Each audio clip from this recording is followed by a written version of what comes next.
વહેલી સવારે જોખમી થઈ ગઈ.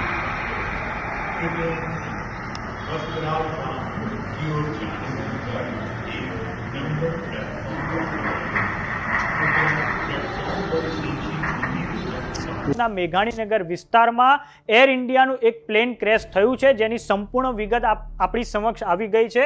B787 એરક્રાફ્ટ જે એર ઇન્ડિયાનું હતું એ ક્રેશ થયું છે, જેમાં 242 લોકો સવાર હતા, સાથે 10 કેબિન ક્રૂ હતા. આ તમામ પેસેન્જરો પ્લેનમાં સવાર હતા અને આ પ્લેનની વિગત સામે આવી છે કે આ પ્લેન અમદાવાદથી ક્યાં જઈ રહ્યું હતું. તો આ તમે સ્ક્રીન પર જોઈ શકો છો કે એર ઇન્ડિયાનું 171 વિમાન છે.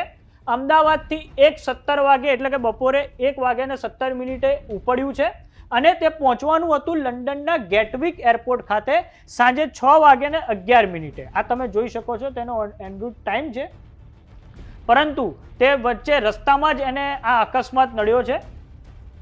આ પ્લેનનું જે આ રસ્તો છે એ બતાવી રહ્યા છે કે ક્યાંથી એ જવાનું હતું. જે રૂટ છે તે આજે એટલે કે 12 તારીખે સરદાર વલ્લભભાઈ એરપોર્ટ પરથી આ પ્લેન ઉડવાનું હતું અને લંડનના ગેટવિક એરપોર્ટ પાસે લંડનના ગેટવિક એરપોર્ટ પર 6:11 તે પહોંચવાનું હતું.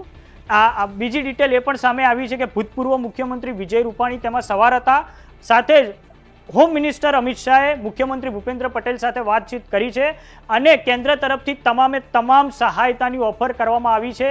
90 જણાની એનડીઆરએફની ટીમ, નેશનલ ડિઝાસ્ટર રિસ્પોન્સ ફોર્સની ટીમ બરોડાથી અમદાવાદ આવવા રવાના થઈ ચૂકી છે. સાથે જ સિવિલ હોસ્પિટલમાં સંપૂર્ણપણે સ્ટાફ ખડે પગે છે અને જે પણ ઘાયલ લોકો છે, પીડિત લોકો છે, તેમની મદદમાં અત્યારે હાલમાં હાજર છે. આ ઉપરાંત મુખ્યમંત્રી ભૂપેન્દ્ર પટેલ અને ગૃહ રાજ્યમંત્રી હર્ષ સંઘવી અમદાવાદ આવવા રવાના થઈ ગયા છે. તો આ બાબતે જે પણ અપડેટ હશે અમે તમને સતત આપતા રહીશું. જોતા રહો જમાવટ.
લાગી ગઈ હોય તો કહેવાય ને કે બનાવ બની.